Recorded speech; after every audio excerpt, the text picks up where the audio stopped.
నమస్తే, welcome to whistle. నేను మీ స్వాతి.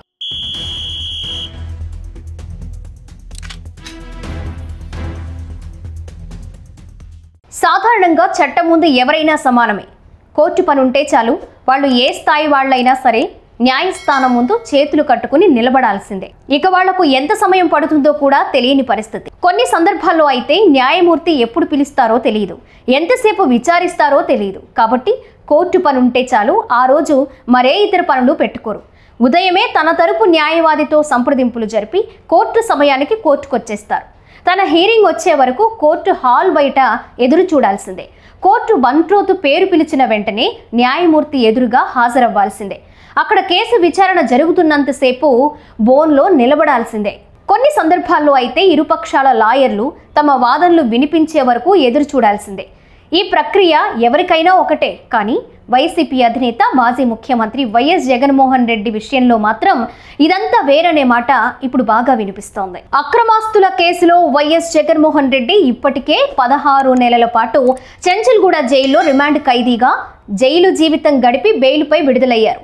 నాటి నుంచి ప్రతి శుక్రవారం కోర్టు వాయిదాలకు వెళుతూనే ఉన్నారు ఆయన. చివరికి ముఖ్యమంత్రి హోదాలో కూడా 2020లో చివరిసారి హైదరాబాద్ నాంపల్లి సిబిఐ కోర్టు వాయిదాలకు హాజరయ్యారు. ఆ తర్వాత నుంచి భద్రతా కారణాలు, ప్రభుత్వానికి ఖర్చు అనే సాకులతో వాయిదాలకు రాకుండా కోర్టు అనుమతి పొందారు. అయితే దాదాపు 13 ఏళ్లుగా అక్రమాస్తుల కేసు విచారణ జరుగుతోందని, ఈ కేసును సాధ్యమైనంత వేగంగా విచారణ పూర్తి చేయాలని సుప్రీంకోర్టు ఆదేశాల మేరకు సిబిఐ కోర్టు విచారణను వేగవంతం చేస్తుంది. ఇక జగన్ యూకే పర్యటన సమయంలో ఫోన్ నంబర్ తప్పుగా ఇచ్చారని సిబిఐ న్యాయవాది కోర్టుకు ఫిర్యాదు చేశారు. దీంతో జగన్ నేరుగా కోర్టుకు హాజరవ్వాలని ఆదేశాలు జారీ చేయడంతో ఈ నెల 20న కోర్టుకొస్తున్నట్లు జగన్ తరపు న్యాయవాది కోర్టుకు తెలిపారు.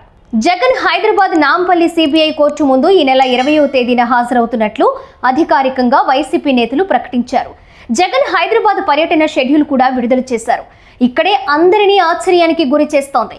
ఉదయం 9 గంటలకు తాడేపల్లి ప్యాలెస్ నుంచి గన్నవరం బయలుదేరుతారు. 10 గంటలకు గన్నవరం ఎయిర్పోర్ట్ నుంచి ప్రత్యేక విమానంలో బయలుదేరి హైదరాబాద్ బేగంపేట విమానాశ్రయం చేరుకుంటారు. 11 గంటలకు బేగంపేట ఎయిర్పోర్ట్ నుంచి బయలుదేరి 11:30 నాంపల్లి సిబిఐ కోర్టుకు చేరుకుంటారు. అక్కడి నుంచి సరిగ్గా 12:30 బయలుదేరి లోటస్ పాండ్ నివాసానికి చేరుకుంటారు. అక్కడ భోజనం చేసి తిరిగి బేగంపేట ఎయిర్పోర్ట్ చేరుకుంటారు. మధ్యాహ్నం 2:10 హైదరాబాద్ నుంచి బయలుదేరి 3:10 బెంగళూరు చేరుకుంటారు. దీంతో సరిగ్గా గంటపాటు మాత్రమే నాంపల్లి సిబిఐ కోర్టులో ఉంటా అని జగన్ తన న్యాయవాదులకు డెడ్ లైన్ విధించినట్లు తెలుస్తోంది. దేశంలో తొలిసారి కోర్టుకు సమయం ఇచ్చినట్లుందనే మాట బాగా వినిపిస్తోంది. ఇక సోషల్ మీడియాలో అయితే టిఫిన్ తాడేపల్లి ప్యాలెస్లో, భోజనం లోటస్ పాండ్ ప్యాలెస్లో, డిన్నర్ ఎలహంక ప్యాలెస్లోనా అని సెటైర్లు వేస్తున్నారు.